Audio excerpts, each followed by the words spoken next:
Hello friends, welcome to my channel knock knock Anjali. हर शहर के कुछ राज होते हैं जो दिन के उजालों में बिल्कुल अलग होते हैं और रात के अंधेरों में बदल जाते हैं। आज मैं आपकी ऐसी ही एक स्टोरी लेकर आई हूँ जो हुई कि कोटा शहर में। एक्चुअली ये स्टोरी इंस्पायर्ड है मेरे दोस्तों से। उनके साथ ही रियल लाइफ इंसिडेंट हुआ था कोटा में। ये उस टाइम की बात है जब 5 दोस्त हुआ करते थे, गोलू, गोपाल, रजत, अभय और अभिषेक। रोज सुबह 5 बजे उठकर एक रूटीन था। पहले सोनू भैया के पोहे का ठेला, थोड़ा मस्ती, थोड़ा हंसी मजाक और फिर फुटबॉल लेके पार्क की तरफ। पार्क बड़ा था, एक तरफ खेलने का ग्राउंड और दूसरी तरफ घने जंगल जिसमें बड़े बड़े यूकलिप्टस और बरगद के पेड़ खड़े रहते थे। सुबह की रोशनी में सब नॉर्मल लगता था, लेकिन उस रात हमने एक ऐसा चेहरा देखा जो जिंदगी भर नहीं भूल पाए। एक दिन रात में हॉस्टल में पूरी रात गाना बजाना चलता रहा, जैसा कि यूजुअली चला करता था। 5 दोस्त आसपास के हॉस्टल्स में ही रहा करते थे और कभी ना कभी 5 दोस्तों में से किसी भी एक फ्रेंड के हॉस्टल में जमावड़ा जमता था। रात भर मस्ती होती थी, गाना बजाना होता था और नेक्स्ट डे उठकर भी वही मस्ती थी कंटिन्यू होती थी। पढ़ाई लिखाई में ज्यादा लोगों का मन नहीं था। 5 दोस्त ने उस रात भी ऐसा ही किया। देखते देखते रात के 3 बज गए। अब 3 बजे डिसाइड हुआ कि अब या तो हम सो जाएं और या फिर हम उठ के खाएं सोनू भैया के पोहे। अब 5 दोस्तों ने डेफिनेटली ये तो नहीं डिसाइड किया होगा कि हम सो जाएं, तो उन्होंने डिसाइड किया हम खाएंगे पहले पोहे और फिर हम खेलने जाएंगे फुटबॉल। 5 दोस्त निकल पड़े। पहले गए सोनू भैया की दुकान पे। वहाँ काफी सन्नाटा था क्योंकि डेफिनेटली 3 बजे कौन से पोहे की दुकान खुली होगी। सामने पार्क था। फुटबॉल लेके सोचा कि थोड़ी देर पार्क में ही टाइम पास करें, तब तक पोहे की दुकान भी खुल जाएगी। पार्क में 5 दोस्त एक एक करके एंट्री लेने लगे। वो पुराने जमाने के पार्क होते हैं ना, जिनमें ऐसी डोर घूम घूम के खुलता है, जिसमें एक बार में एक ही इंसान एंट्री ले सकता है। तो काफी मशक्कत के बाद एक इंसान को घूम घूम के जाना पड़ता था। 5 दोस्तों ने 1 बाय 1 एंट्री लिया। पहले एक दोस्त, फिर दूसरा दोस्त, फिर तीसरा दोस्त। एक एक करके 5 दोस्त एंटर हुए। धीरे धीरे लोगों को कुछ सामने दिखने लगा। दूर एक बरगद का पेड़ था, काफी बड़ा घना बरगद का पेड़ था। पार्क के एंड वाले एरिया में बरगद का पेड़ था। तो पहले एक दोस्त को दिखा कुछ जलता हुआ उजाला सा दूर बरगद के पेड़ के नीचे। उसे लगा शायद कुछ वहम है। उसने दूसरे दोस्त से पूछा कि क्या तुमने भी देखा वो जो मैंने देखा? दूसरे दोस्त ने कहा कुछ तो दिख रहा है। तीसरे दोस्त ने भी सेम ही चीज देखी। It means there is something, कुछ तो वहां पर था। धीरे धीरे वो लोग मूव फॉरवर्ड हुए, आगे बढ़ने लगे बरगद के पेड़ की तरफ ही। अब फुटबॉल पे तो ध्यान किसी का गया नहीं, उनका ध्यान था वहां से आने वाली रोशनी पर। 5 दोस्त धीरे धीरे बढ़ने लगे। धीरे धीरे धीरे उनके विजन क्लियर होता गया। सामने उजाला पास आता गया और देखा कि उजाला कोई लाइट नहीं थी, कोई दिया नहीं जल रहा था। एक्चुअली वो किसी के हाथ में आग जल रही थी। कोई अपने हाथ में आग लेके कुछ तो ऐसे रिचुअल कर रहा था जिसमें वो कुछ आरती उतार रहा था पेड़ की। अब वो उतार रहा था, वो उतार रही थी। अभी तक 5 दोस्तों को कुछ क्लियर नहीं था। धीरे धीरे दोस्त आगे मूव अहेड हुए।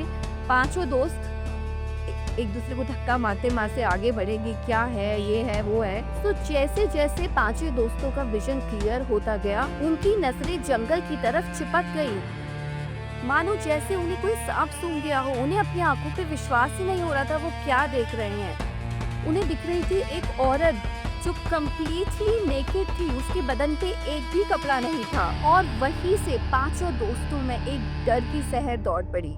5 दोस्तों को समझ नहीं आ रहा था कि वो क्या देख रहे हैं। इज इट रियल और इज इट अ फिक्शन? मतलब फिक्शन कोई कैसे देख सकता है ना। मतलब एक औरत 50 साल की, she was like middle age women, 50 साल की औरत थी और उसके बदन पे एक भी कपड़ा नहीं था।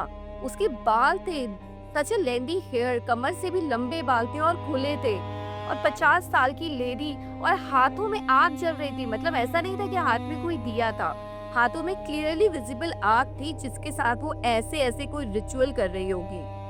और वहां पे काफी सारा सामान, मतलब दूर से तो वो यही देख पाए थे कि एक लेडी है, को इज लाइक बाल खुले हैं पीछे से और ऐसे कुछ हाथों में आग लग रही है, दिया सा चल रहा है हाथों में और कोई रिचुअल हो रहा है, जैसे कोई कर्ल प्रैक्टिस हो रही हो वहां पे। अब वो विमेन थी या वो कोई स्पिरिट थी या वो कोई पागलपन, किसी के पागलपन का नतीजा था। धीरे धीरे दोस्तों को फिर भी क्यूरोसिटी हुई। वो लोग धीरे धीरे एक दूसरे को हल्के हल्के फुसफुसा के बात करते करते आगे बढ़े। जैसे ही वो थोड़ा सा और आगे बढ़े, उस वुमेन को रियलाइज हो गया कि कोई उनके पीछे है। पांचों दोस्तों को समझ नहीं आया कि उस लेडी को कैसे सुनाई पड़ गया, उसको कैसे एहसास हो गया कि यहाँ पर कोई आ रहा है। वो लेडी पहले तो थोड़ी सी हड़बड़ाई कि ये पीछे से कौन है, क्या है। देन शी रियलाइज्ड कि ये कोई बच्चे हैं या ये कोई लोकल्स हैं। और उस लेडी ने अपना हाथ बढ़ाते हुए पांचों बच्चों को बोला, वहां से क्या देखते हो, पास आओ, इधर आओ, इधर आओ। और ये बहुत ही हॉरिबल और बहुत ही स्कैरी सीन था उन बच्चों के लिए। मीन्स अगर आप सोचिए, जो लोग इस माइंडसेट से आए हैं पार्क के अंदर कि हम फुटबॉल खेलेंगे, मस्ती करेंगे, फ्रेंड्स हैं वो आपस में, and they were watching this visuals. जो कभी मुझे लगता है कि वो पांचों दोस्त अगर साथ में ना होते तो एक दोस्त तो कभी उतना आगे जाता भी नहीं देखने। वो जरा सा भी वो रियलाइज करता ना कि वहाँ पे कुछ गर्ल प्रैक्टिसेस हो रही हैं, वो भी रात के 3 बजे ऐसा हो रहा हो, तो आप समझ सकते हैं कि क्या हालत हुई होगी। पांचों दोस्तों में एक डर की सहर दौड़ पड़ी। अब पांचों दोस्तों के पैर जम गए वहीं पर। उनकी हिम्मत नहीं हो रही थी आगे बढ़ने की या उस लेडी को कोई रिस्पॉन्स करने की। और वो लेडी बार बार उन्हें बुलाए जा रही थी अपने पास, मेरे पास आओ, यहाँ से देखो। बट जहाँ पर भी वो पांचों दोस्त थे, और जैसे ही उन्हें रियलाइज हुआ कि उस लेडी ने उन्हें आइडेंटिफाई कर लिया है, देख लिया है, और क्योंकि वो पांचों दोस्त भी देख पा रहे थे, वहाँ पे कुछ बहुत अजीब सी चीजें रखी हुई थी और नीचे पूरा पूजा वूजा की सामग्री थी, नींबू थे और एक ब्लैक कलर की डॉल सी बनी हुई थी और पूरा सामान था, सिंदूर था, सफेद कलर का कुछ पाउडर था गिरा हुआ था, और आग जल रही थी, नीचे भी एक आग जल रही थी, उसके हाथ में भी एक आग जल रही थी। उन पांचों दोस्तों की जो हालत हुई, और वो जो वहां से उल्टे पांव भागे, उन्होंने पलट के नहीं देखा। दे रैन फॉर देयर लाइफ। वो भागे वहां से और जैसे थे तो ऐसे एक दूसरे को धक्का दे करके एक एक करके गेट, जैसा कि पुराने जमाने का गेट था, एक बार में बस एक ही एंट्री ले सकता था या एग्जिट कर सकता था। होड़ लग गई पांचों दोस्तों में कि कौन गेट से पहले भागेगा। धक्का मुक्का करके सारे पांचों दोस्त एक एक करके बाहर निकले, और यू वोंट बिलीव इट, वो 2-3 किलोमीटर तक दौड़ते रहे। कोटा में थे वो एक ऐसे पॉइंट पर आए जो काफी रिहायशी पॉइंट था, जहाँ पे सुबह सुबह थोड़ा दिन निकलते ही थोड़ा 4 या 5 बजते ही भीड़ जमा होनी शुरू हो जाती थी। उस जगह पे जब वो दोस्त इकट्ठा हुए, भागते भागते पहुंचे, और तब उन दोस्तों ने रियलाइज किया कि उन्होंने क्या देखा। वो आपस में वो एक दूसरे से डर के मारे नजर नहीं मिला पा रहे थे कि आज उन्होंने क्या एनकाउंटर कर लिया। उस जगह पर के आके उन्हें रियलाइज हुआ वो कितने बड़े डेंजर से निकल कर आए थे।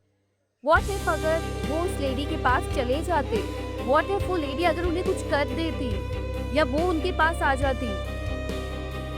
मतलब यू नेवर नो वो क्या कर सकती थी, वो डेंजरस थी या नहीं थी। वो लोग तो वहां से भाग गए और उन्होंने पलट के ही नहीं देखा एक्चुअली कि पीछे क्या है, क्या हो रहा है, that lady is following them और not. They run for their life, और डेफिनेटली वो अपनी जान बचाने में सक्सेसफुल रहे थे। वो एक सेफ जोन पे आ चुके थे पांचों दोस्त। Also I would like to mention a thing, मैं ये आपको बिगनिंग में ही बताना भूल गई थी कि वो लेडी जब उनको बुला रही थी पांचों दोस्तों को, इधर आओ, मेरे पास आओ, वहाँ से क्या देख रहे हो, तो वो दिखने में तो लेडी थी, उसके बहुत लंबे बाल थे and physical appearance is like a lady, लेकिन जो उसकी आवाज़ थी वो बिल्कुल मर्दाना थी। वो किसी आदमी की आवाज़ में, जैसे कि किसी के अंदर कोई स्पिरिट आ जाती हो या कोई इविल स्पिरिट आ जाती हो तो उसकी वॉइस बदल जाती है, वही लेडी किसी मर्द की आवाज़ में उन्हें बुला रही थी। एक्चुअल में तभी उन्हें रियलाइज़ हुआ कि ये बहुत खतरनाक चीज़ है, यहाँ पे कुछ तो बहुत खतरनाक हो रहा है, क्योंकि वो ये बिल्कुल नॉर्मल नहीं था। वो कोई लेडी नहीं थी, वो एक औरत के भेस में एक आदमी की वॉइस में बोल रही थी। और इसी से पांचों दोस्तों को रियलाइज़ हुआ कि ये नॉर्मल नहीं है, this lady is not normal, यहाँ पे या तो कुछ बहुत खतरनाक हो रहा है। कुछ देर 1-2 घंटा सेफ जोन में आने के बाद, थोड़ा सांस लेने के बाद, पांचों दोस्तों में फिर से एक क्यूरोसिटी जगती है। अब मुझे ये समझ नहीं आता कि लोगों के अंदर ये क्यूरोसिटी क्यों जगती है। अगर ये सिचुएशन मेरे साथ होती तो मैं उस जगह में कभी पलट के ना जाती। लेकिन उन पांचों दोस्तों ने फिर से आउट ऑफ क्यूरियोसिटी डिसाइड किया कि हम वापस जाएंगे और हम वापस इन्वेस्टिगेट करेंगे कि वहाँ एग्जैक्टली क्या था, या वो कोई भूत है जो मतलब उन्हें लगा कि अब नाउ वी हैव टू एक बार go back and figure it out.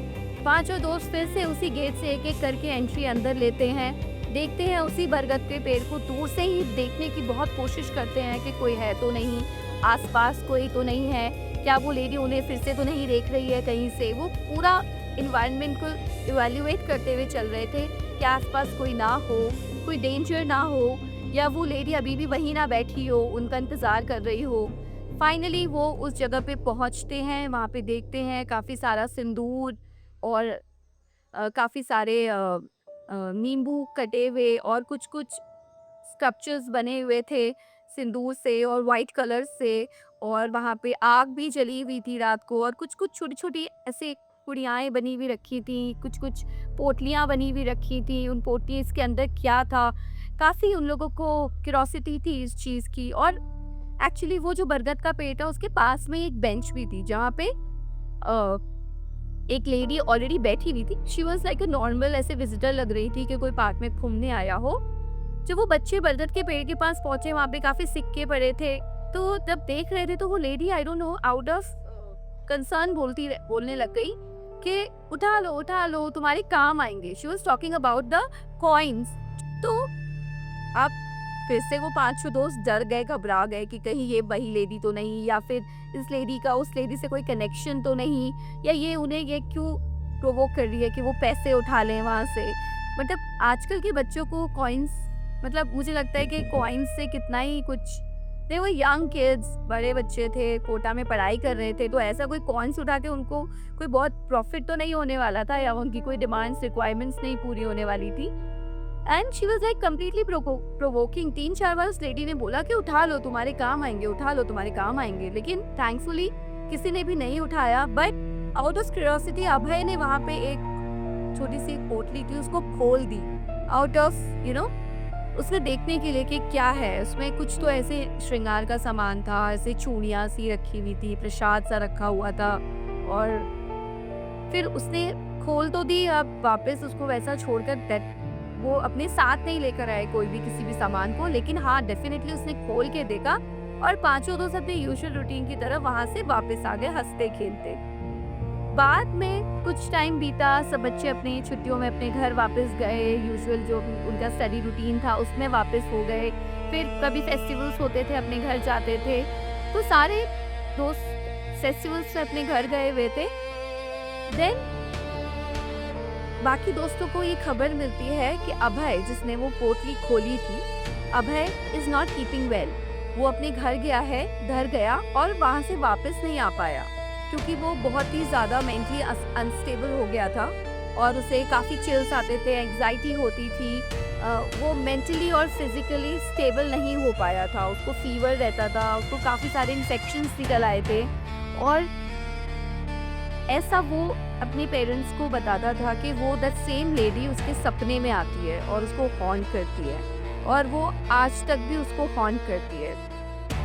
क्योंकि आई बिलीव कि पहली बात तो उनको आउट ऑफ क्यूरियोसिटी उधर नहीं जाना चाहिए था, वापस उस जगह पे नहीं जाना चाहिए था, और अगर चले गए थे तो वहाँ पे कोई भी सामान को छू के नहीं देखना चाहिए था। अभय इज़ द ओनली वन जिसने वो पोटली खोल के देख ली थी, और जिसका खामियाजा मुझे लगता है कि उसे भुगतना पड़ रहा है आज भी।